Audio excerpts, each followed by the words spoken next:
Hi, I'm Doug Wallman. Today I'm going to be unboxing this Whirlwind LM2C 2-channel passive camera mic adapter. It has XLR female, 1/4 inch TRS, and 3.5 millimeter inputs, and a 3.5 millimeter stereo output. Sorry, I have my cheat sheet. So I'm going to go ahead and unbox it.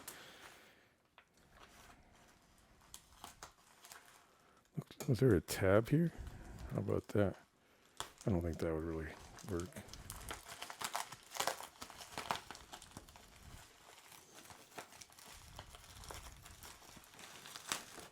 I don't think I even needed that utility knife, so we're good there. Yay. Probably look better when we get it out of the bag. Anything else in the bag? Nope. I am going to be very careful when I open this. I'm not going to be ripping it apart. I just got this held on here by staples, it looks like.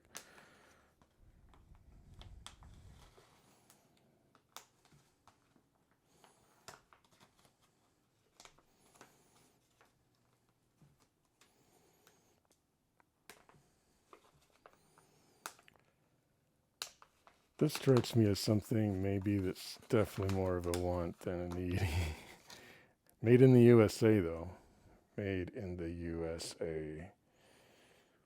You can actually see it there. All right, that is cool. So once again, that's the Whirlwind LM2C 2-channel passive camera mic adapter. Has XLR female, 1/4 inch TRS, and 3.5 millimeter inputs, and of course a 3.5 millimeter stereo output to go to your cameras. I'm going to say microphone input, because that's what your camera is expecting. In all honesty, going out from my Focusrite, I got a little spit in my mouth, right? Going out from my Focusrite seemed to work just fine, or my Behringer, or in this case, sometimes I'd use the DXI Micro Pro Plus. This is awesome. It even has that little, what do they call it, a cold shoe adapter. I see this does not. So what are you going to do? Clip it on the camera belt? Probably supposed to clip it on your own belt, but who's going to do that? So let's see what this says here. Whirlwind LM2C camera mic adapter. Connect professional audio equipment to your camera or computer mic input. Completely passive design, no batteries. That's what I like about this, because you can use your own amp, whatever setup you have, just use outputs of that. And as long as you have all the equipment, you might as well use it, which I already do, but this probably makes it a little more the way it's supposed to be, I suppose. Completely passive design, no batteries. Restating that. Use with dynamic mics, audio mixers, computer audio outputs. I'm hoping you can use a condenser. Well, probably not directly though, right? Because yeah, that's not gonna power the Phantom, but of course your audio interface or mixer would. Female XLR, 1/4 inch TRS, and 3.5 millimeter input jacks. 3.5 millimeter stereo output jack. I'm being rather redundant, and I already mentioned that a couple times. But here's some additional information that was not previously mentioned already. Transformer isolated inputs, mic or line, stereo, mono, and ground lift switches, fully adjustable volume controls, removable belt clip. The Whirlwind LM2C is a passive device that allows the connection of professional dynamic microphones or line level audio sources. Why don't I read that when I get it connected? So here's what it looks like. Usually that angle is not very lit up. but we can look at it from here. And if that isn't sexy enough, we can insert some better camera angle.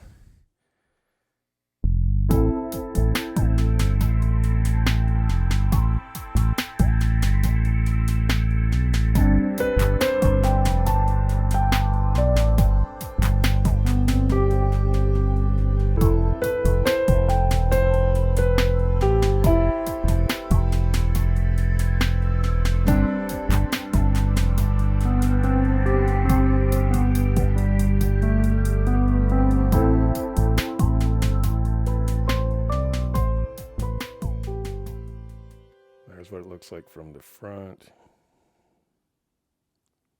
I'm hoping that's capturing that because I can't monitor my overhead camera at this point.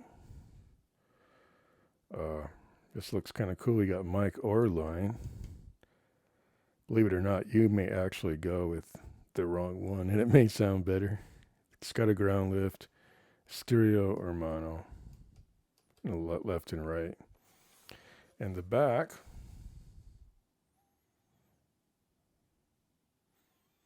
has all that. Has the right in, the left in. There's an aux in. It says RT aux in, and then an out. So we have an auxiliary in. Kind of forget what the RT stands for. I hope this just can clip on my camera's belt, because the idea is to have the shortest cord as possible going into your camera's input, because that'll be unbalanced, but everything will be balanced up to this point as long as you use the right cables, right? The TRS, or this takes TRS or XLR in the same jack, which is kind of cool. I have several, the Behringer too. The Behringer and my Focusrite both have that, where the inputs are, I don't know, multi-inputs, where they take 1/4 inch or XLR. That's pretty cool. Well, with no further ado, I mean, I could show what it sounds like right now, playing the keyboard or something.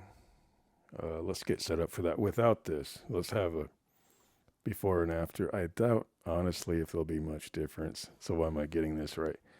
Well, in the event there was a ground loop or something, or it's just more official. It's kind of cool. Probably not necessary, but I kind of like it. Otherwise, I'd be using this lovely, and I do like this too, the DXA Micro Pro Plus.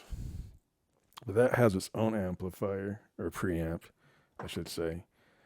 And I'm just thinking, as long as I have all this gear, I might as well use that gear when I'm at home.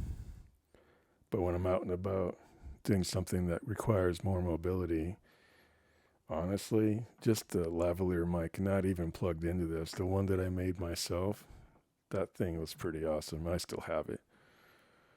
Because the signal to noise ratio on that thing is pretty awesome. I forget the model number of that, but I got it from DigiKey. I made the microphone myself. Always digress on some other thing, but yeah, Whirlwind makes some pretty awesome products. LM2C camera mic adapter. Well, let's see what it sounds like with me just going straight out of my Focusrite. It's really not straight out per se. Well, it is, but I've got this Pro MPA2 preamp going on, so that's pretty cool. Perhaps with this, I can just go directly out of the Pro MPA and maybe bypass the Focusrite. In some cases, like if I don't need my DAW, for recording first and doing post editing, I could just go straight into the camera. Now, of course, as soon as I get this, probably start focusing on recording on separate channels, and I've done a little bit of that with the camera, but not a whole lot. Yeah, let's just get on to the next thing and just do a quick demo of what this sounds like. All right. Probably first without going through this. So we have a before and after, like I stated before. Next. All right, I'm back, and I am still not connected to the Whirlwind LM2C. So we want to do kind of a before and after, an A and B. I don't think, honestly, you're going to really be able to tell, but I could be wrong. I just want to be all proper about how I connect things. And, it could take care of an issue down the road if I ever needed to take care of a ground loop or something, has a ground lift feature. Anyway, I'm going to go ahead and use my favorite plug-in piano at this time. It's called the Noire Felt Piano. Not to be confused with Nord. It's Noire. Gets confusing. Although Nord just recently released a felt piano too. I guess we could compare those a little bit, but. So I'm just using the basic piano. There's all kinds of different presets they have, but this one I think is called Basic Felt.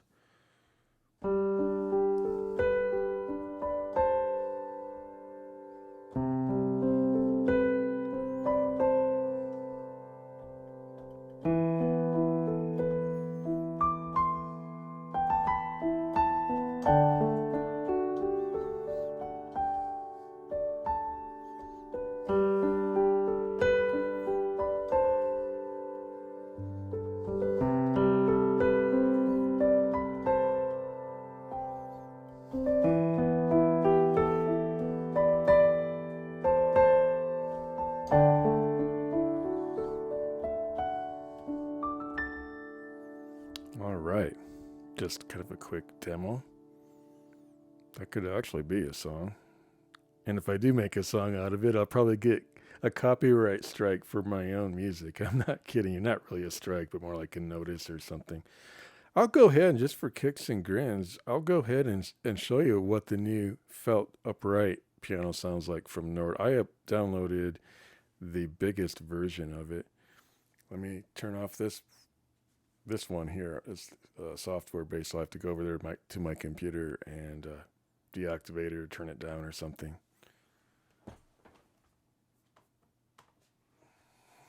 So yeah, that one is no longer making sound for me. So now we have the Felt Upright XL. We have different size files you can download. I got the biggest one, and it is not working because I'm not plugged in for that. Okay, let me get that straightened out. I'll be right back.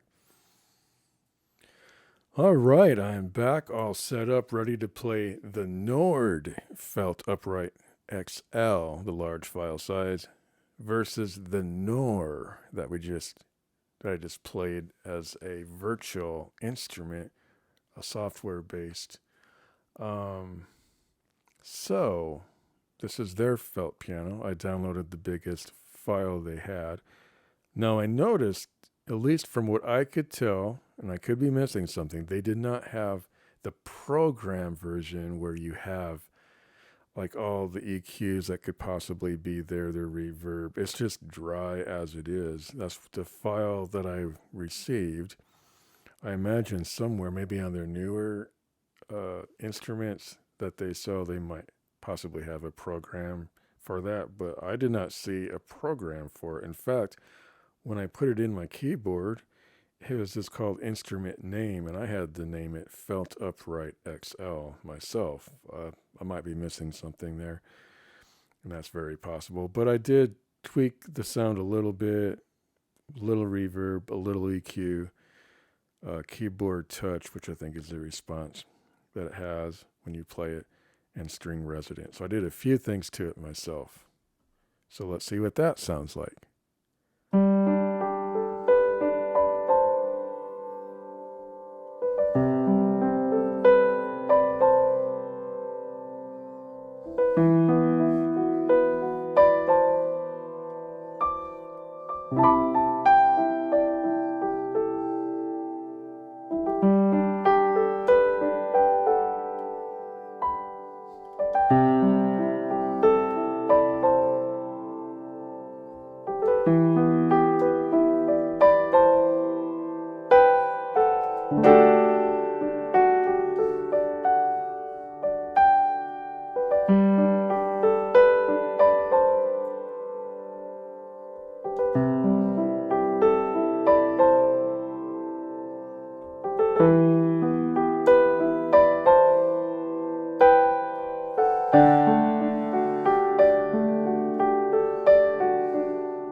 I would almost say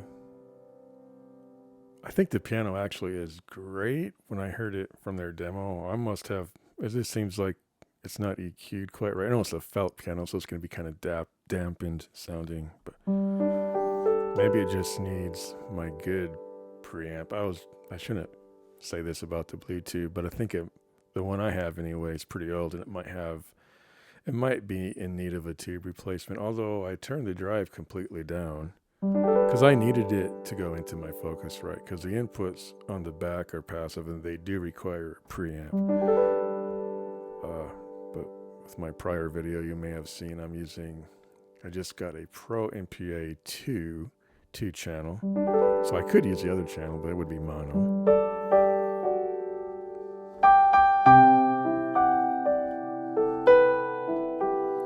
So actually, this is becoming less and less about this, isn't it? I am curious what this would sound like, though, as just mono going through the maybe a little higher grade preamp. Maybe we'll give that a chance, see what that sounds like next. Oh, yeah. So I guess the moral of the story is mono sounds better than stereo if you got a better preamp. And I don't think it's really the fault per se of the Bluetooth. I just need to get in there and replace that tube. That's been in there for years, and it may have already been replaced previous because I got it off of eBay probably roughly 15 years ago.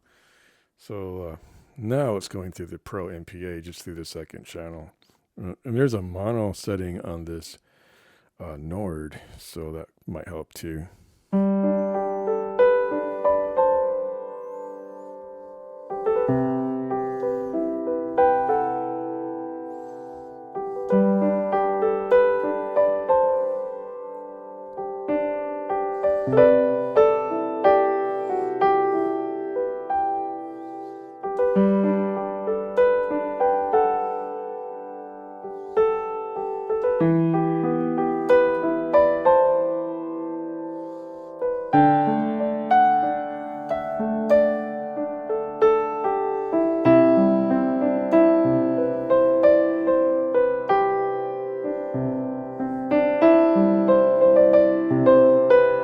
I think it helped a little bit, but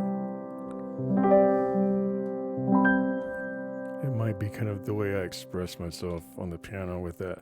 I'll try something a little different.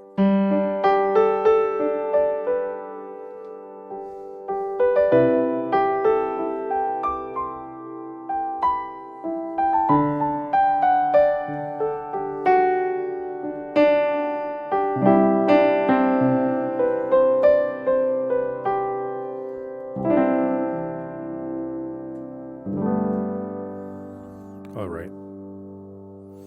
I just thought I'd give a good demo of before we use this. Now, this isn't going to do magic or anything. So next, I'll hook this up. All right. All right, I'm back.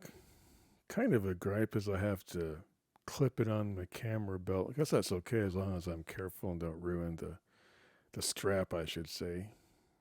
But that's actually a belt clip. But I guess it's a strap clip now. I guess what's what I liked about this Beach Tech is it has cheese grate, so you can mount things on top of the camera even if you have this mounted, or you can mount this on the bottom of the camera. But it has that what's it called, a hot shoe or a cold shoe mount.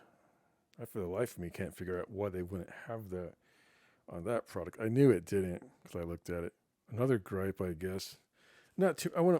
It's a really good product. I don't want to be like that. It just doesn't have the little 3.5 millimeter stereo cable that goes out. Unless I missed it. I did not see that. I thought that was coming with it.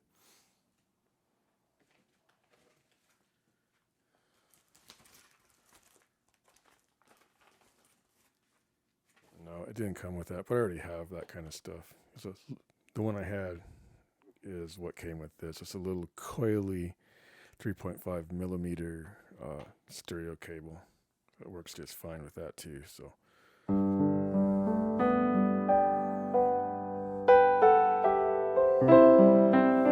I'm just kind of doodling.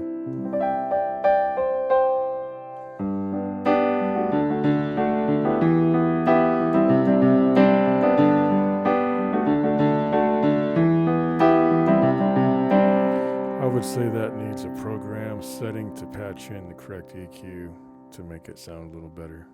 So something, yeah. Maybe it's my style of playing that doesn't really match it or something.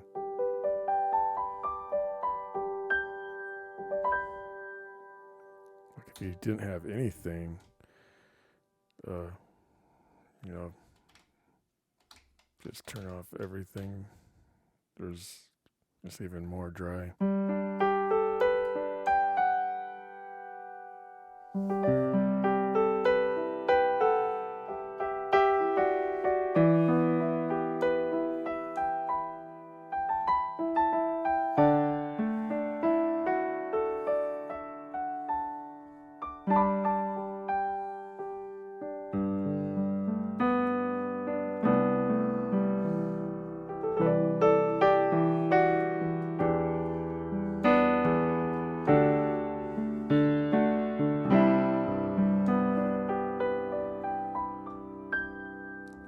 All right. Well, I think in the right setting, that would be a fine piano. I guess I'm kind of spoiled on something. Let's go back to the Noire Felt, which isn't an upright. Maybe that's part of what's the difference is. I do like upright pianos. I do like them. I've got some pretty good samples of upright piano. But let's go to the Noire Felt. It's not an upright though.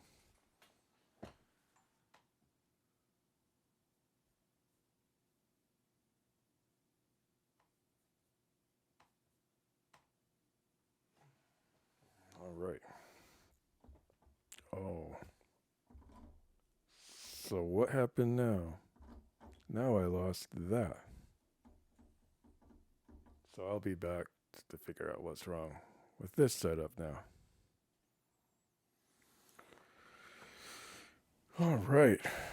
I did do a little different gain staging. I had, what do you call it? The Whirlwind is wide open now.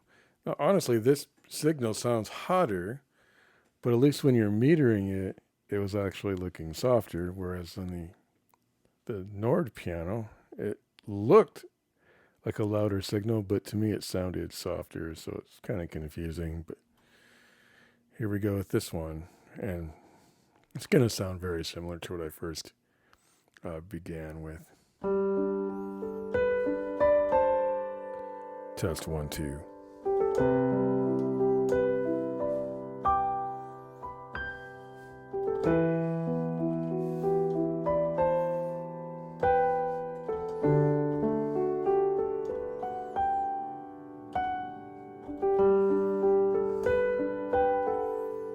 Here's someone's motorcycle out there.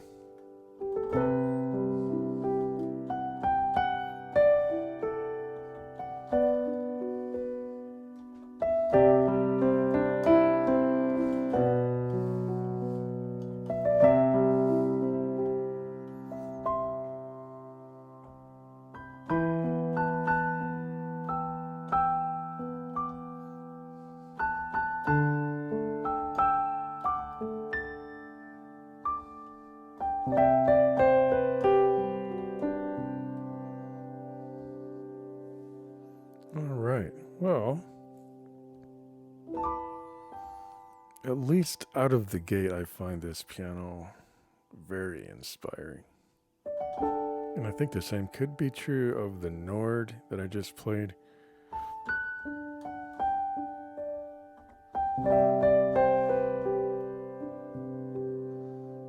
What if they were together? What would happen? Now they're both. And it's probably not right to do that. Okay, while we're fresh at it, let me turn that off, and then we'll play the Noire version of the Felt, but it is an upright. This one is mono, though. A little unfair.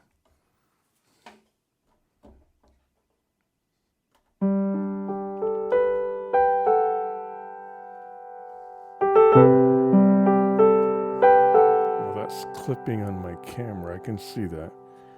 Yeah, I gotta turn it down.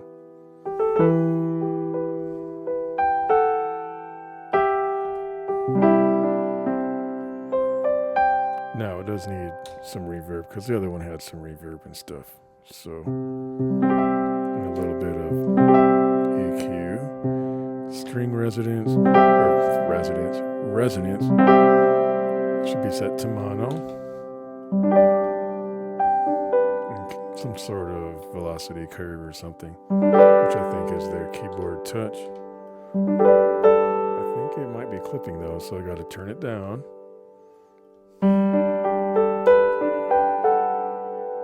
Still might be too loud.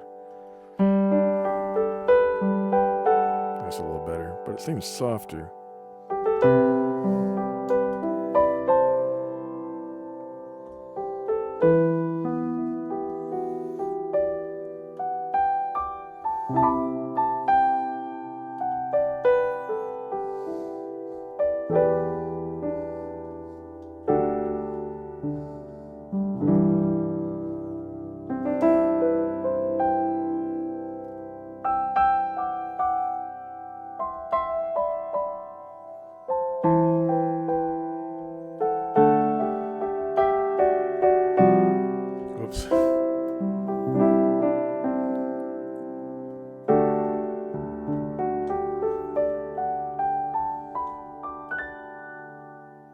I was just curious.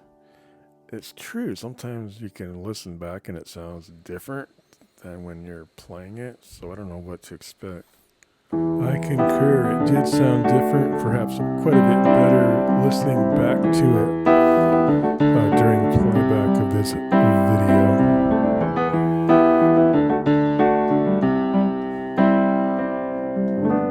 Let's try that sort of a riff with the other piano. The Noire upright.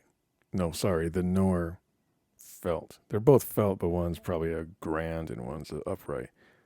The next one's going to be a grand.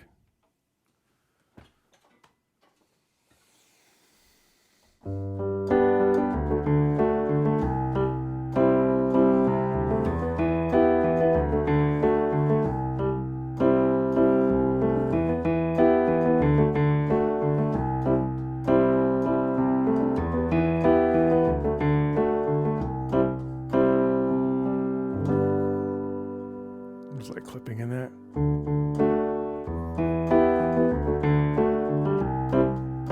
Nope, doesn't look like it. Yet it sounds louder.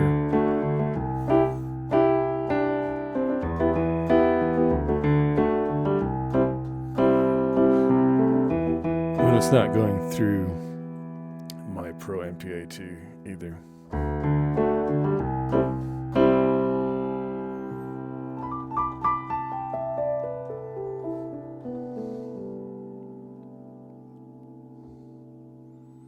That would be cool if somehow the Pro MPA2 could play the computer audio. There's a way to route it so that it'll do that, but I meant a little more natively, like a USB. There's a similar model that is connected to USB. I don't know if that would still make it so you could play computer audio without extra routing.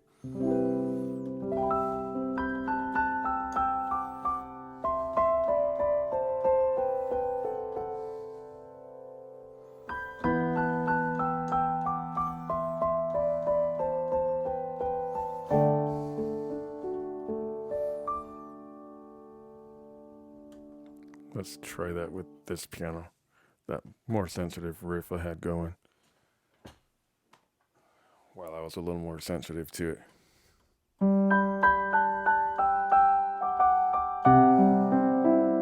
don't even play it sensitive with this for some reason.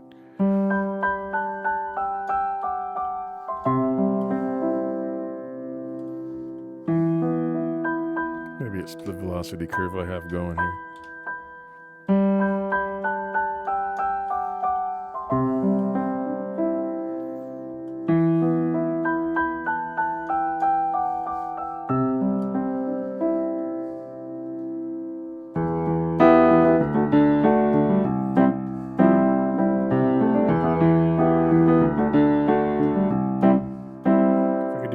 It'd be on these headphones. They're Sennheiser, so they're really cool, but I don't like this. But I digress. I'm going off in so many directions. But if you're going to review, camera adapter, you might as well review something else while you're at it. Subject matter. Well, yeah, I was going to read that while I was connected to it. The Whirlwind LM2C is a passive device that allows the connection of professional dynamic microphones or line-level audio sources to the unbalanced stereo mic level inputs on video cameras or laptop computers. High-quality audio transformers isolate the camera or computer from the input sources. Let me clear my palette there. Controls include individual volume potentiometers and mic line level select switches for each channel. A stereo mono switch combines the two inputs into mono and sends the summed signal to both the tip left and ring right of the output jack. A ground lift switch is provided to help reduce hum if necessary caused by equipment connections. The main left and right input connectors are combination female XLR and 1/4 inch tip, ring, sleeve, balance jacks. Unbalanced 1/4 inch tip sleeve plugs may be inserted and RCA connections can be accommodated through the use of adapters. There is also a 3.5 millimeter input jack which sums the incoming left and right signals together and applies that mono signal to the right input only. A 3.5 millimeter output jack delivers unbalanced stereo audio with the left signal on the tip connection and the right signal on the ring. The LM2C comes with the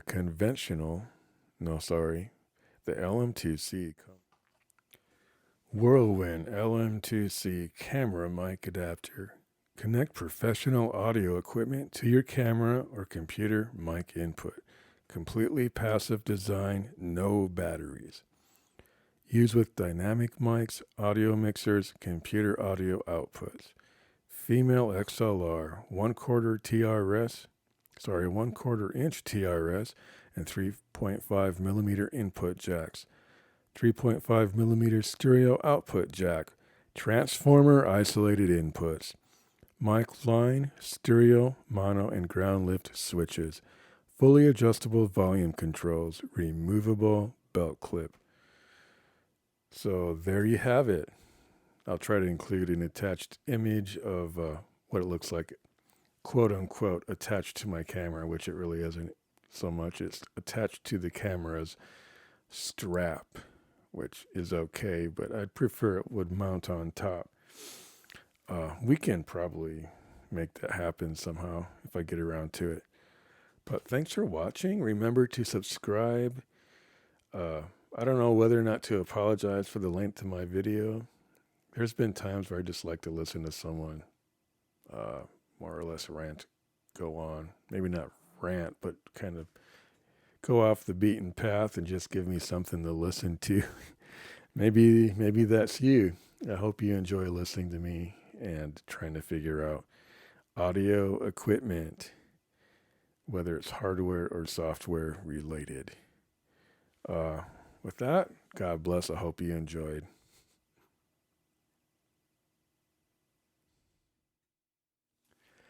You know I would lie. I always tag on something else. Just one thing to note, it is on the mic level on the select switch between the two, mic versus line. But once again, the camera does accept mic level, so I'm not sure if you match the camera or match what kind of signal it's supposed to be receiving. But I could go over there real quick and put it on line level, and you'll see what that sounds like. It'll be a lot less, but this is mic level.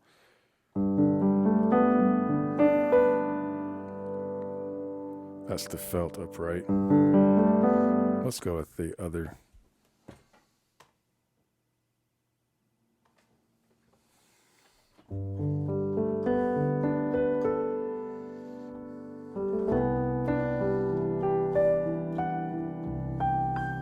All right, so that's what that sounds like on the mic level on both channels. Let's switch it to line. You'll see it's a lot softer.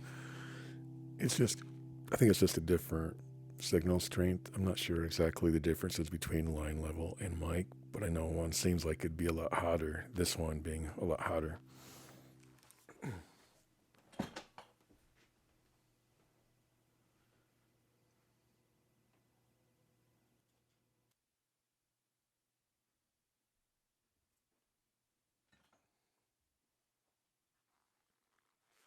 All right.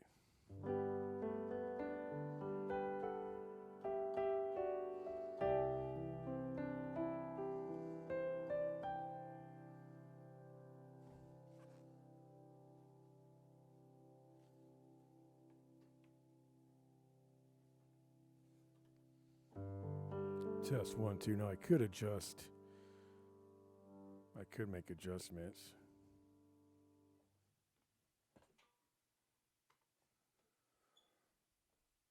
But that piano. Test 1, 2. Things are rather hot now. Test 1, 2. I think I hear distortion. Yeah, that's distorted. So that doesn't really work to do that.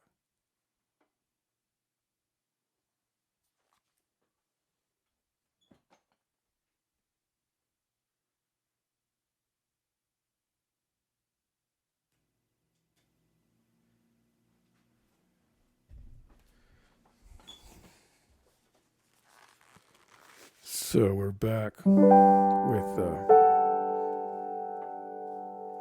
I think I'm approximately where I was with the levels.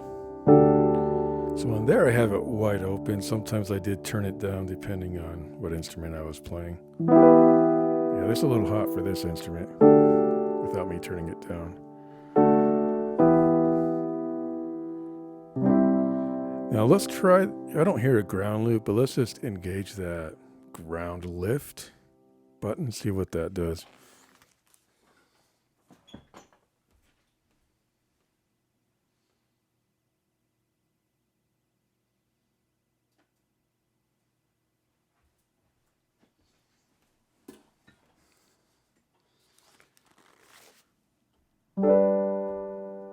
Test 1, 2. Test 1, 2.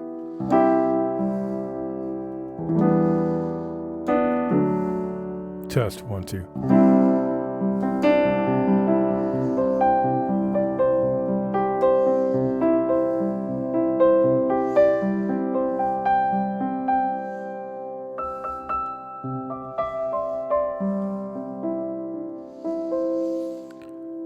Tell you what, maybe what I'll do is I'll just play some piano. I'll go back to the other. I like that a little better, unless this one can get tweaked.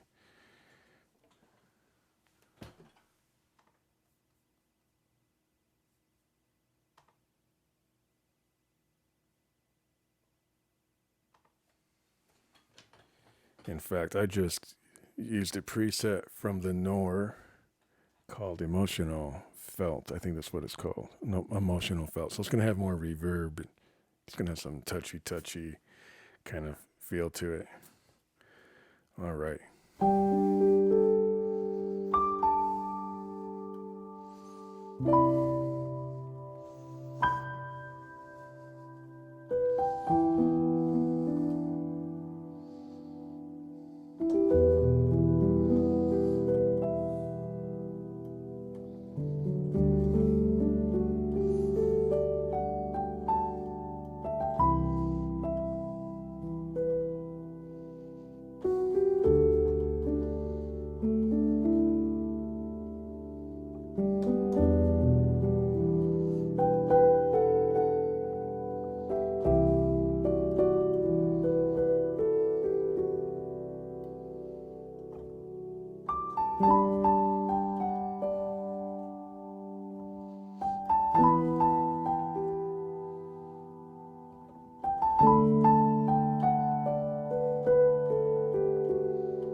All right, there's a little extra to make my video even longer.